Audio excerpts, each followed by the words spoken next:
आता यामध्ये समाजाचा जो बेस आहे तो कशाच्या आधारावर आहे, तर तंत्रज्ञान असेल, उत्पादन पद्धती असेल, त्याचबरोबर या ठिकाणी उद्योग असेल, तर ओनरशिप किंवा मालकी असेल, या आधारावर काय होत असतो, बेस तयार होत असतो. आणि त्या बेसवर या ठिकाणी काय आहे, अधिरचना किंवा या ठिकाणी सुपरस्ट्रक्चर तयार होतं.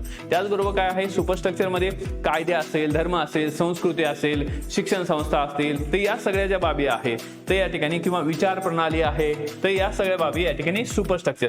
जर ह्याच्यामध्ये स्ट्रक्चर जो बेस जर चांगला असेल तर या ठिकाणी सुपरस्ट्रक्चर त्यावर निश्चितच चांगल्या पद्धतीने तयार होते. म्हणजे याचा अर्थ काय आहे की हे कायदे, धर्म किंवा अधिरचना किंवा सुपरस्ट्रक्चर निर्माण करण्यासाठी आपल्याला या ठिकाणी काय आहे, स्ट्रक्चर किंवा बेस असणं गरजेचं आहे. बेस कसा होता, या ठिकाणी हा भौतिकवादी होता.